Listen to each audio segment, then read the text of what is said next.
Welcome everybody to a look at 3 new films, all 3 released by Studio Canal via their new line of cult classic films.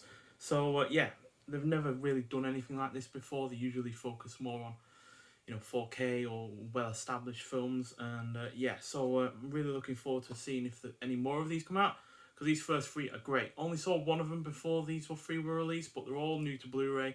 They've all had good transfers done for them, 2 of which have had 4K restorations. So we'll look at the first one. All three, by the way, have slip covers and art cards with them. And the first of them is from 1968, and it is called Kill Them All and Then Come Back Alone, and Come Back Alone.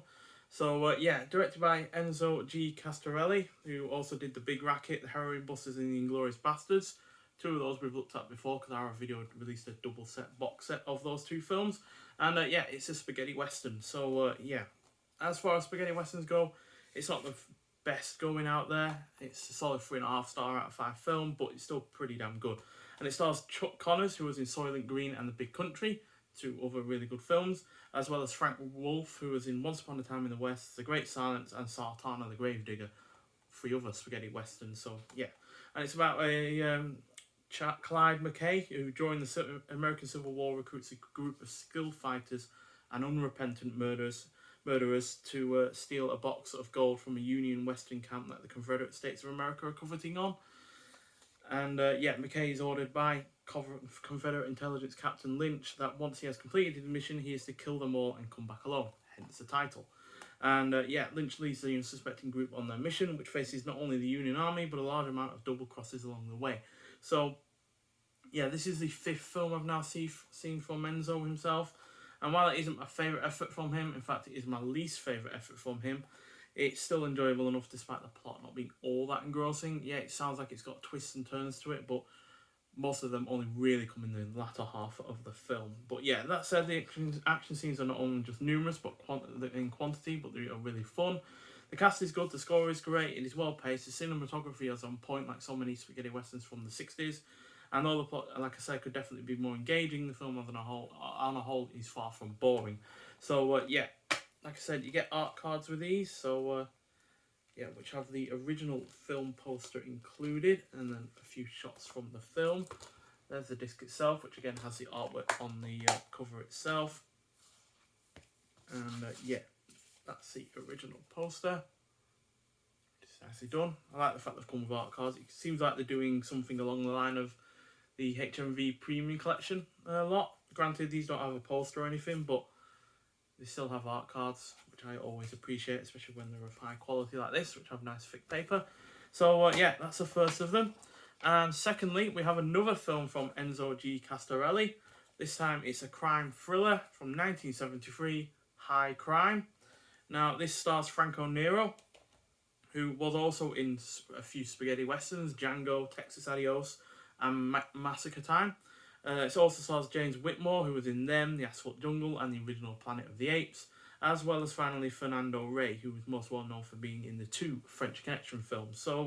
This is about an Italian police inspector who matches wits with a powerful drug ring set in Europe, and as he comes closer to the top of the underworld organisation, his odds of survival decrease. Now, as far as Italian crime thriller films go, this is a pretty good one, even though it isn't my favourite Enzo G. Castorelli film. Again, kind of like Kill Them All and Come Back Alone.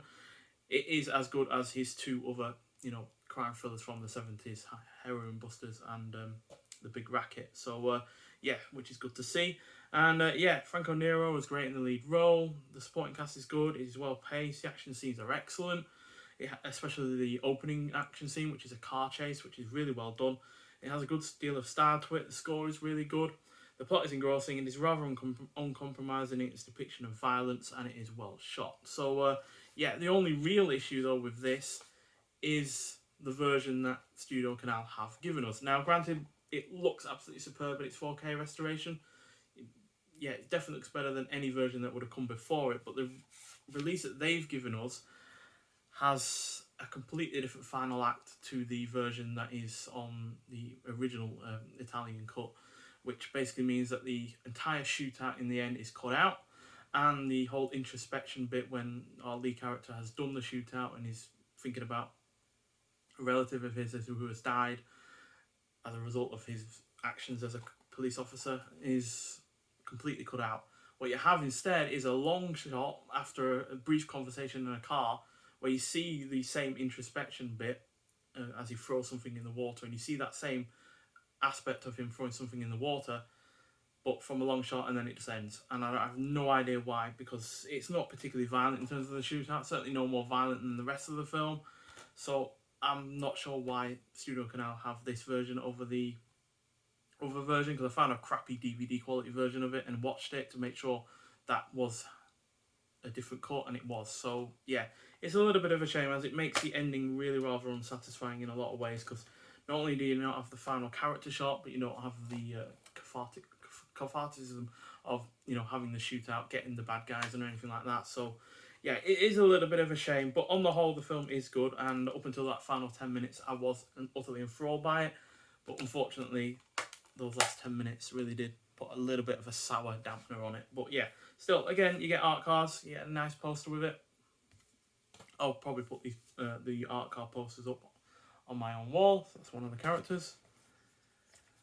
There's Franco Nero on the right, struggling with someone, and then Franco Nero again. So yeah, on the whole, a good film. It's just a shame that that cut of the film is the one that we got. And finally, from 1987, directed by Walter Hill, this is the neo-western action thriller Extreme Prejudice. Now, this is a film I had seen before. Not seen it for a while, only had a really, really low quality version that I had ever seen, so to finally get this on Blu-ray is fantastic.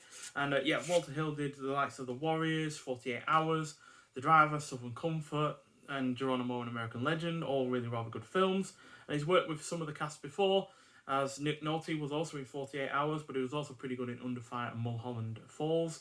Also stars Powers Booth, who was in Tombstone, Frailty, also in Southern Comfort, and Southern Death. And you've also got Michael Ironside, who was in Top Gun, Starship Troopers, and Total Recall, and also Scanners. And Maria Conchita Alonso, who most well known for the likes of Running Man, Colours, and Predator 2. And finally, Rip Torn, who was also in Men in Black and 1 and 2, and Dodgeball. You've also got supporting roles from the likes of... I can't remember them now. William Forsythe, I think, is one of them that is in it.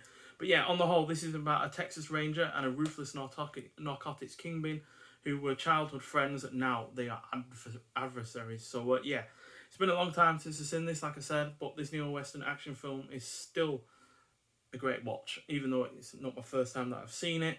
And Studio Canal has done a really rather good job with this Blu-ray edition. And yeah, the cast is great, the action scenes are excellent. You can definitely tell that it's a $22 million budget film. It's well paced, the cinematography is on point, the production is well done, the score by Jerry Goldsmith is excellent, the plot is engrossing, its tension is well executed, and it is highly entertaining throughout. So yeah, once again, get some more art cards with these. Again, you get the original poster and some shots from the film. So yeah, it's not a particularly a film that has a great deal of laughs in this. It's a rather serious effort, but a really rather great one regardless.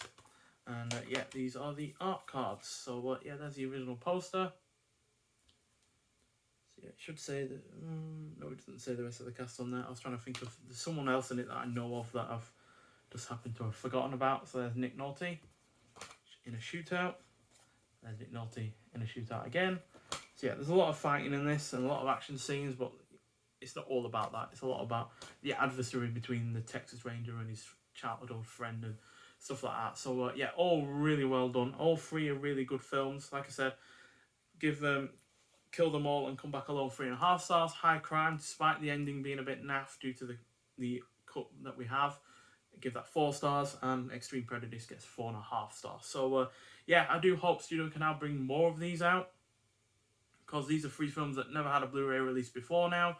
And yeah, even though it does feel like it's something in the wheelhouse of maybe Arrow Video, especially in terms of High Crime and Kill Them All and Come Back Alone, I'm just still excited to have these kind of films, because at the end of the day, more films that haven't been released before is always a good thing, especially when they're a good film. So yeah, I do recommend getting these if you can get your hands on them, especially Extreme Prejudice, which, like I said, is my favourite of the lot. But nonetheless, thanks for watching, and I'll see you in the next one. Bye.